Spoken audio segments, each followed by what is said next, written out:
diawali dengan takbir. Wa muqtadamatu bitaslim. Assalamualaikum. Assalamualaikum.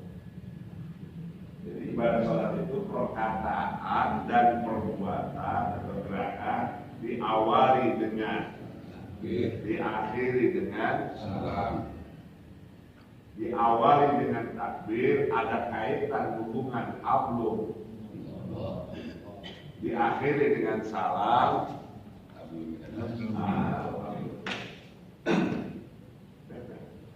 Jadi kalau orang bersembahyang, maka nilai yang berlaku dalam dirinya adalah bukan hanya sekedar ilmu pengetahuan yang didapat, tapi harus berdampak kepada sikap dan perbuatan.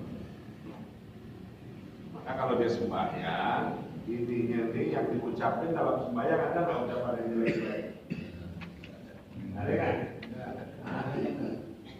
Kira-kira kalau dia ucapin yang jelek, batal apa kagak? Nah itu betul. Maka perkataan di dalam ibadah sholat harus yang baik, gerakannya harus sesuai SOP kan? Harus sesuai dengan standar operasional prosedur nggak? Boleh nggak habis sujud, habis ruku langsung sujud? Nggak boleh. Tidak sesuai dengan SOP. Ya? Ada standar operasional prosedur. Kalau dari ruku bangun dulu baru. Boleh nggak dari berdiri langsung sujud? Boleh. Dari berdiri langsung sujud. Boleh. Kalau ketemu ayat sajadah. Ya, jadi ada ilmu. Maka orang di luar ibadah sholat itu kalau dia ngerti tentang amal sholat, bukan di luar ibadah sholat. Intinya ucapannya jangan langsung. Ya, jangan kasih atir. Yang lagi rame. Atir kenal atir nggak?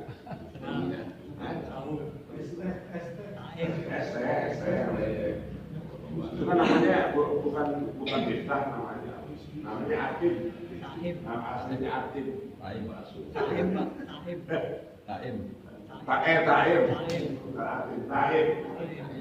Namanya itu tak. Ya, taim. Ini kan gampang. Nggak lanjut. Jadi orang itu keluar ucapannya itu berdasarkan kebiasaan. Jadi tolong Pak, kebiasaan baik itu yang keluar dari mulut kita insya Allah baik. Misalnya kita terpleset karena kita sering istighfar, maka kita terpleset atau kesandung yang kita ucapin apa? Astagfirullahaladzim. Tapi kalau kita biasa ucapin, aduh, dalam hati, kira-kira sakit ada sakit. Tapi banyak yang begitu kagak. Ya, dia nggak baca, padahal kan harusnya dibaca. Allahu Akbar.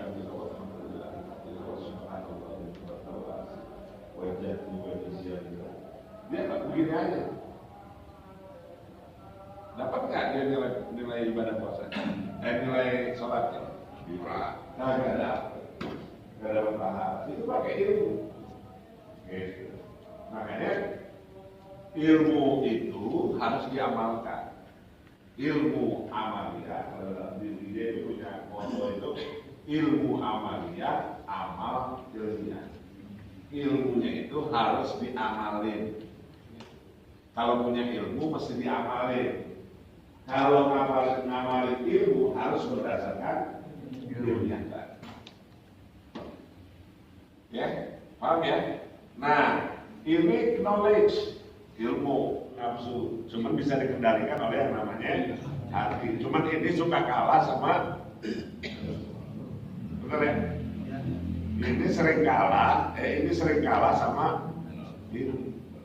Kalau nggak dikendalikan yang ini nggak sering dikendalikan kalah. Tempatnya ada satu ya. Ini lebih tinggi posisinya daripada ini. Sekarang kita ruko. Kita ruko nih. Posisinya sama apa yang beda? Sama. Nafsu sama yang mengendalikan. Sekarang Bapak sujud. Di mana posisinya? Siapa itu yang dikalahin? Nafsu. Karena posisinya ada di bawah, si nafsu tadi. Yang di atas, itu yang harus dibelajar dalam ibadah salat. Bapak lihat lagi posisinya. Di kepala ini terhormat, tapi ketika sujud terhormat apa kurang terhormat? Karena lebih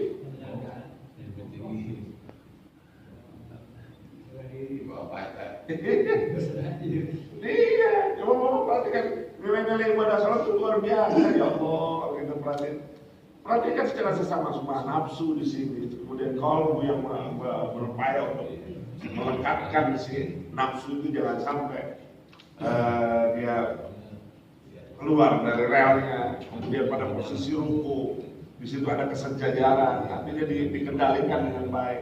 Tapi ketika dia sudah sujud, maka posisi nafsu akan dikalahkan dengan yang namanya al-ihram. Itu artinya memahami perbedaan yang ada, jangan diperuncing. Kami bangsa begini ya. Bahkan nilai-nilai ibadah sholat itu luar biasa. Makanya saya bilang, ayo kita jangan tunda kebaikan.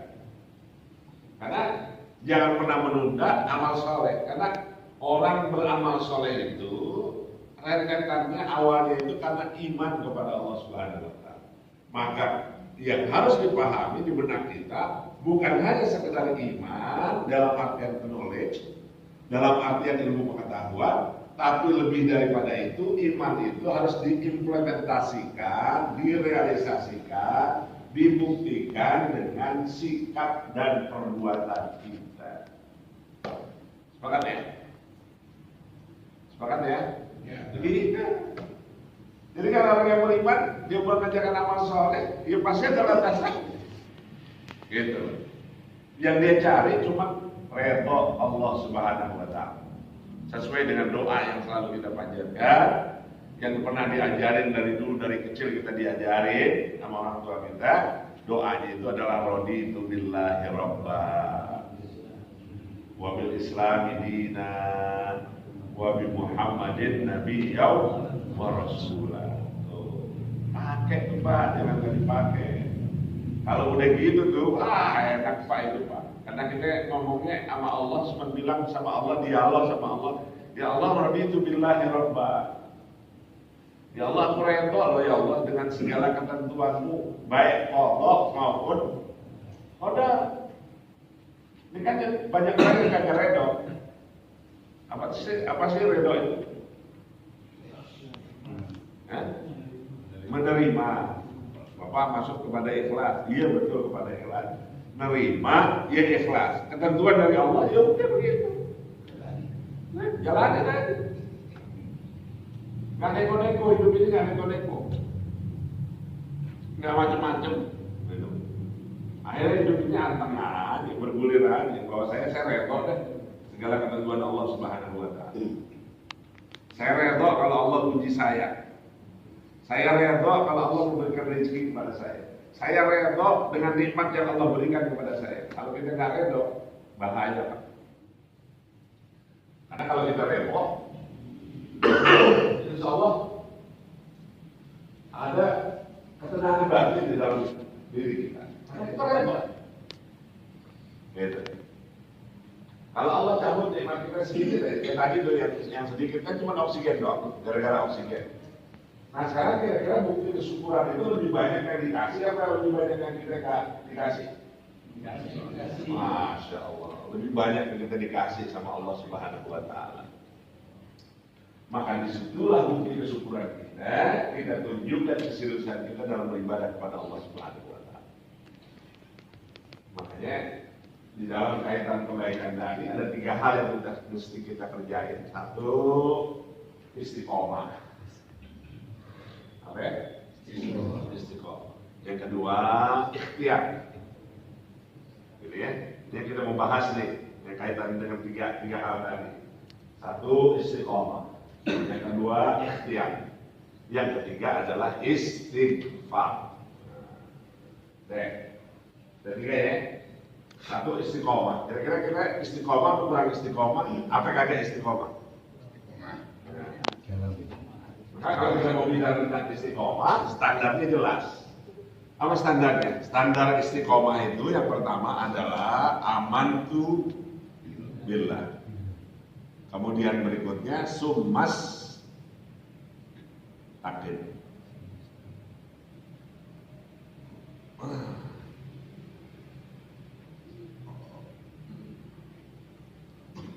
Ya Rasulullah, apa yang harus saya kerjain terkait dengan amal ibadah yang saya lakukan? Kata Rasulullah, sesuai dengan ayat Al-Quran, amantu billah, iman kepada Allah Subhanahu Wa Taala. Saya mengerjakan karena landasan keimanan kita kepada Allah Subhanahu Wa Taala. Makanya Bapak lihat di situ imannya itu bukan knowledge, bukan ilmu pengetahuan, tapi lebih daripada itu, amantu billah sudah menyangkut sikap dan perbuatan. Amantu billah, kemudian dilanjutkan dengan istiqomah. Jadi kalau kita mengerjakan sesuatu, landasannya adalah beriman kepada Allah Subhanahu Wa Taala, karena landasan itulah yang akan menghantarkan kebaikan dalam kehidupan kita. Kemudian yang kedua adalah istiqomah. Subhanahu wa ta'ala. Ya Pak, istighfar ya banyak-banyak. Kenapa? Karena ini adalah salah satu cara kita untuk merefleksikan kegalauan kita, merefleksikan atas segala khilaf dan salah kita, maka kita mohon ampun kepada Allah Subhanahu Wa Taala. Tandanya sudah jelas. Dulu Bani Adam bertauhid, setiap anak Adam pasti punya salah. Setiap anak Adam pasti punya khilaf. Nggak ada orang hidup nggak punya salah, nggak punya khilaf. Ada nggak? Nggak ada. Semua kita nih pasti punya salah. Punya salah. Maka kalau kita bicara tentang salah kita, khilaf kita suruh beristighfar itu wajar. Gitu loh. Kenapa saya katakan wajar? Kita malu banget nih sama baginda Rasul. Malu Pak. Kenapa saya katakan malu? Karena baginda Rasulullah SAW dalam sehari semalam beliau mohon ampun untuk umatnya, untuk diri beliau sendiri. Itu dalam sehari semalam tidak lebih tidak kurang dari 100 kali.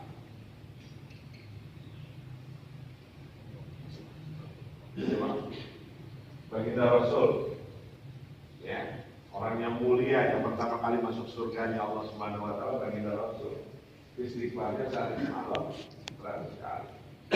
Kita nih termasuk saya 3 kali sehari, cuma 15 kali istighfarnya. Zuhur 3 kali, asar 3 kali, maghrib 3 kali, isya 3 kali, subuh 3 kali. Itu pun kalau nggak Allah melantas jalan. Ya, Allah melantas salam apa Allah melantas jalan? Ya. Berapa semuanya? Ada berapa takbir di dalam ibadah sholat? Coba dihitung berapa takbir? Semuanya kepada Allah Subhanahu Wa Taala. Mulai dari takbiratul ihram, Allahu Akbar. Ruku ada takbirnya?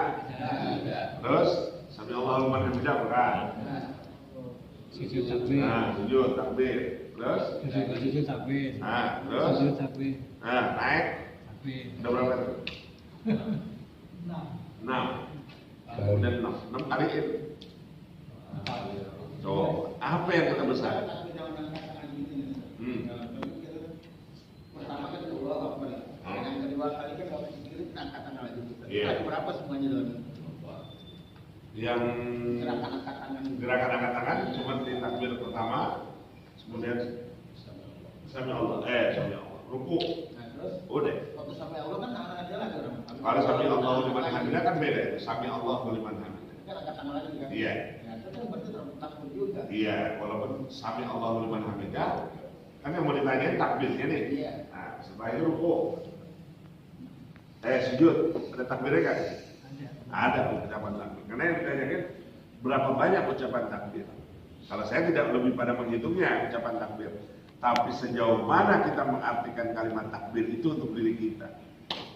Karena boleh jadi kita ketika bertakbir, tapi ternyata masih banyak yang kita lebih besar daripada Allah Subhanahu wa taala.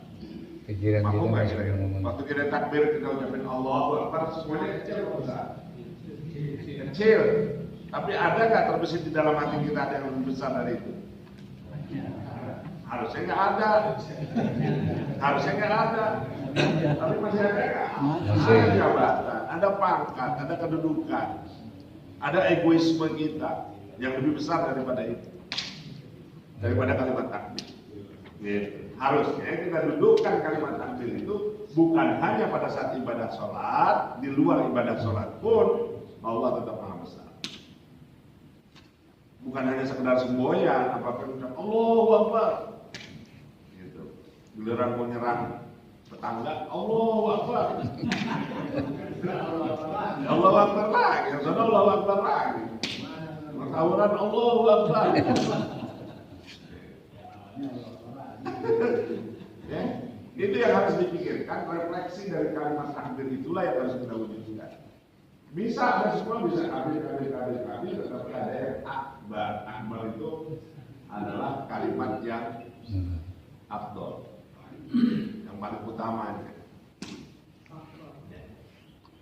Baik, pagi. Amin. Assalamualaikum warahmatullahi wabarakatuh. Waalaikumsalam warahmatullahi wabarakatuh. Tadi Pak Ustadz mengatakan bahwa amal soleh tanpa ilmu ditolak, tidak diterima. Kemudian salah satu ciri seseorang itu berilmu cukup dengan rasa takut kepada Allah Subhanahu wa taala dalam keadaan sepi ataupun ramai. Nah, pertanyaan saya adalah apa korelasi takut dengan segera beramal soleh? Apa korelasinya antara takut dengan tidak beramal soleh? Gitu. Landasannya kan tadi Pak Haji bilang bahwa harus ada rasa takut, karena konsekuensi rasa takut itu diarahkan kepada ketakwaan kita kepada Allah Subhanahu wa taala. Ngomong kita banyak takutnya apa nggak takut? Itu yang jadi pertanyaan. Sekarang berikutnya, kita lebih banyak takut sama CCTV apa Allah? CCTV. Nah, gitu kan? Padahal kita sudah dititipkan 2 CCTV, Rocket sama Atif. Cuma saking friendly-nya, saking jadi sometnya, ini kerap diabaikan.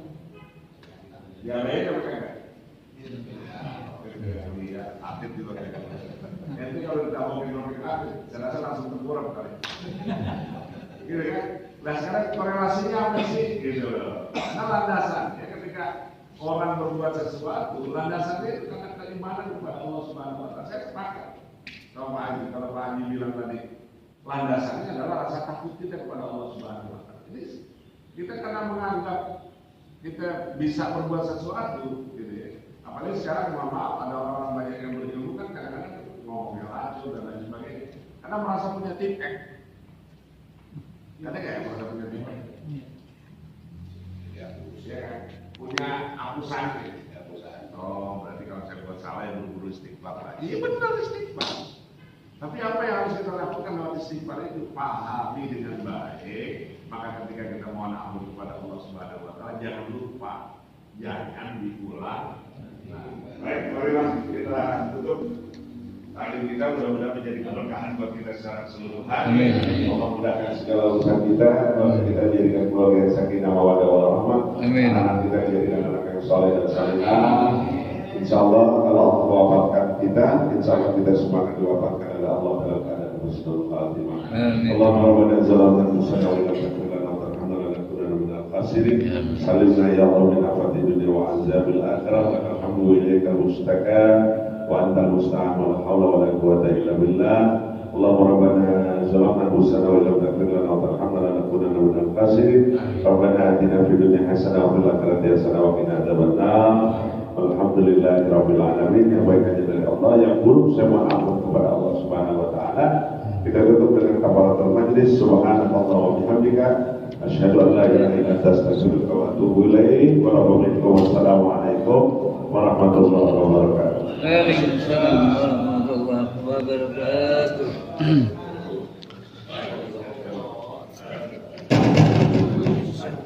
Alhamdulillahirabbil alamin.